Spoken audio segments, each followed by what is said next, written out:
it's me Kumetsila Kositsile, your money manager. In today's video, I want us to explore different ways of reducing your tax liability using retirement savings. There are two ways of doing that. So let's look at the first way. The first way is when you are a member of your employer's pension fund, you can increase your contributions from the minimum that have been set according to the pension fund's rules and to an allowable percentage, which is 15%. The second way of doing that is you can go out there and buy your own individual retirement annuity or superannuation as we call them. So superannuation or your own individual retirement annuity is when you invest on your own outside your employer's pension fund. And somebody could be asking, but how exactly is this going to help me to reduce my tax liability? I think the best way to explain this is just to go through the numbers. Let's look at the numbers and try to get to the details of how you can actually save or reduce your tax liability. I know that most of us, when we look at our pay slips and we see that income tax amount that we are paying, we cringe. We're thinking, you know what, this is money that I could be using to advance my life. This is money that I could be using to pursue my financial goals. But now I am paying this money to government. So how then can I reduce this money that I am paying out in the form of taxes? That is what we are exploring. So in our scenario, we are going to use a salary of 20,000 monthly. Let's say it's just basic salary, and let's just assume that this someone is just earning a basic salary. There are no allowances, no any other additional income that is going to increase that. So it's just basic salary of 20,000. So somebody who's earning a basic salary of 20,000 is obviously going to be on the high income tax bracket. I'm just going to flash the income tax brackets here so that you can know where you fall. Then we will go through the calculations. So you can see as per the display there that somebody who is earning 20,000, which is 20,000 times 12 is 240,000 annually, will fall on the high income tax bracket, where the tax is going to be 13,050 plus 25% of excess over 156,000. Let's calculate that. So let's look at three scenarios here. Somebody who's earning a salary of 20,000 doesn't have a pension altogether, no savings for retirement. So their money is their money. They're taking it, they're paying tax, and they're using the money anyhow. So they don't have any pension fund. This is how the tax is going to look like. So this is how we are going to calculate the tax. It is going to be the 20,000, which is the monthly salary. We're going to multiply it by 12 months. We are going to get 240,000.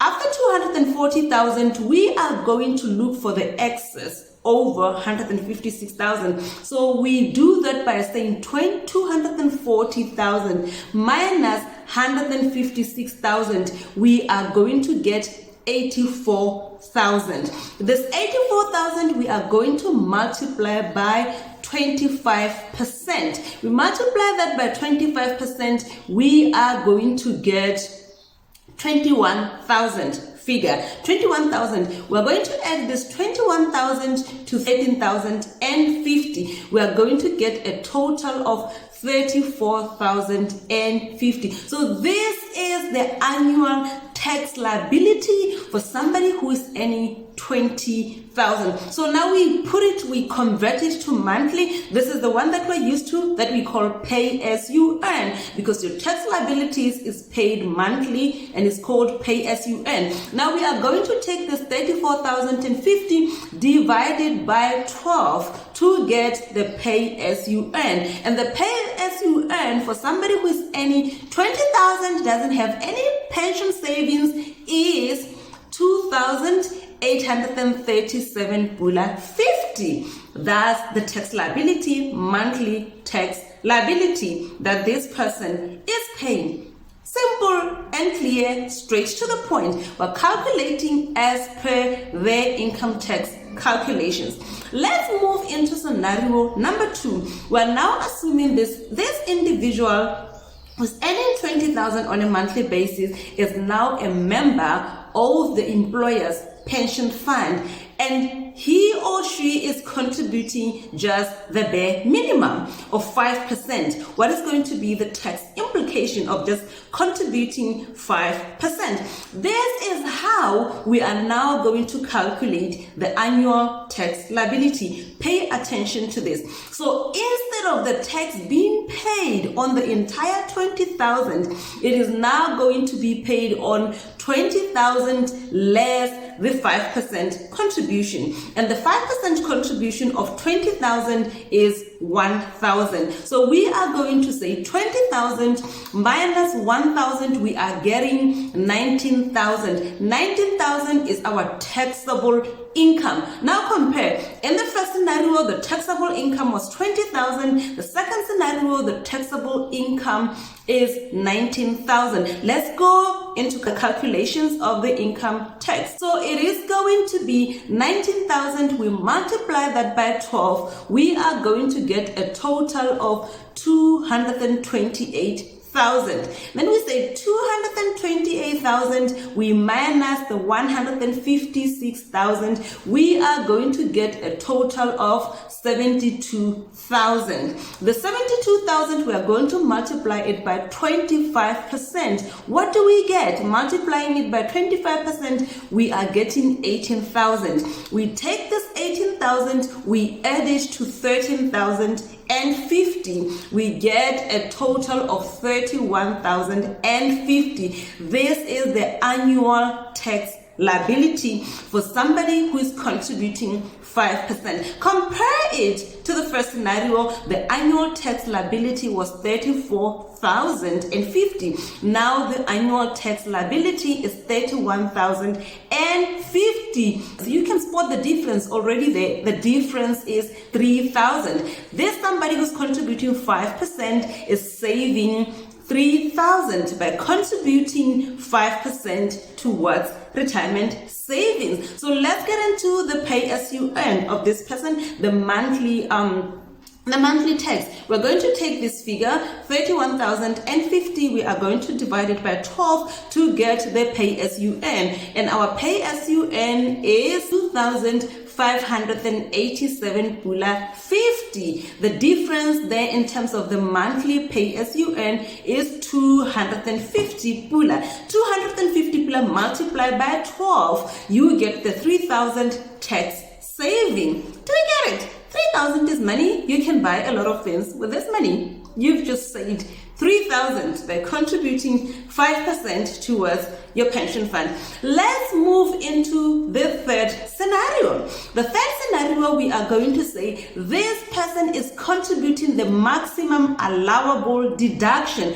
This contribution that you are making towards your pension fund or pension savings is a tax allowable deduction. So let's say that this person is contributing 15%. 15% is what is allowed for individuals. According to the income tax, part number 7, section 51(3), is specified there that the maximum allowable deduction is 15% for retirement savings, and for companies they can contribute up to 20%. Even on their side, it's also a form of tax savings. So, but I'm not going to talk about the companies. I am talking about us individuals and our employment income. So let's get into this scenario. Somebody who's contributing 15% towards their retirement savings.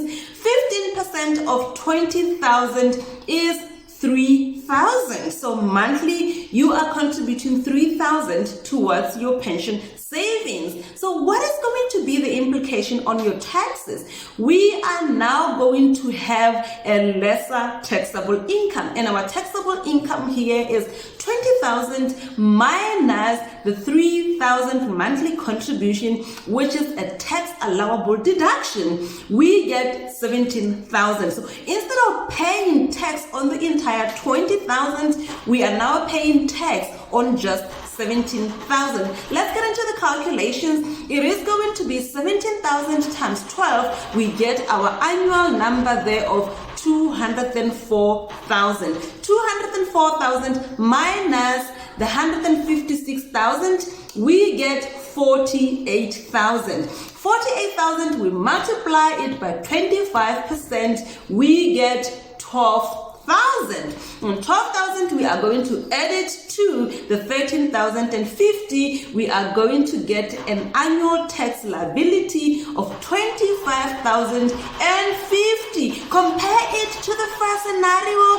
where the annual taxable liability was 34,050. The second scenario, the annual tax liability was 31,050. Our third scenario, our annual tax liability is only 25,050. Our tax saving there is 6,000. 6,000 is good money, isn't it?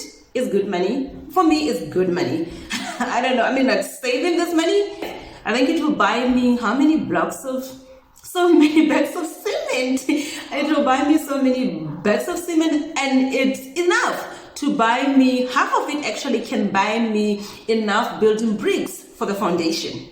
So you see, this is money. So let's get into their pay as you earn. For somebody who's contributing 3,000 towards their pension savings, the pay as you earn is going to be the 25,050. We divide that by 12. We are going to get 2,087.50. Compare it to the first scenario. The pay as you earn was 2,837.50. The second scenario, it was 2,537.50.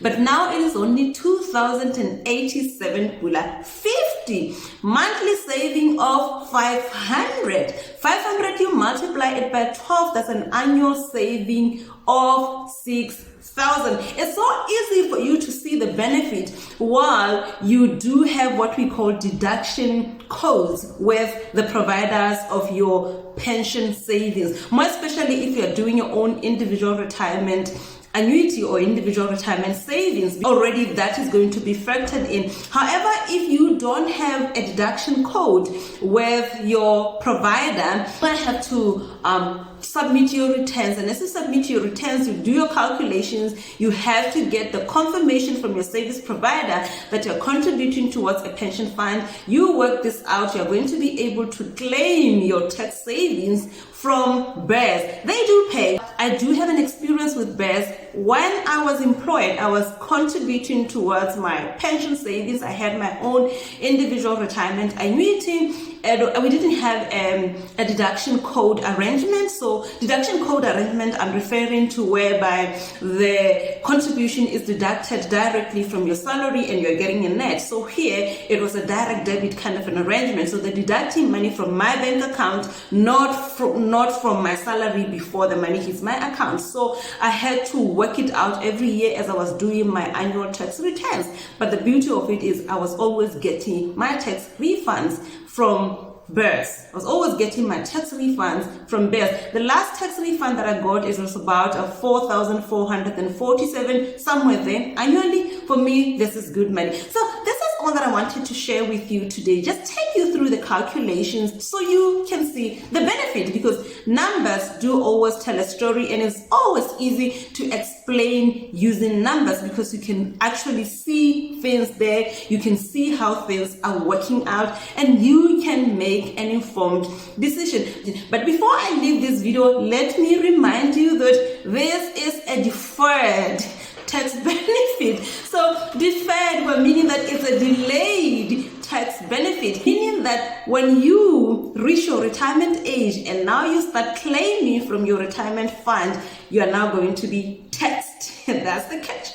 You are now going to be taxed, but you had an opportunity to save your pre-tax bonus, which is a benefit. So this is all that I wanted to share with you today. Please don't forget to leave a like and a comment for me. Thank you very much for watching. I will see you in another video.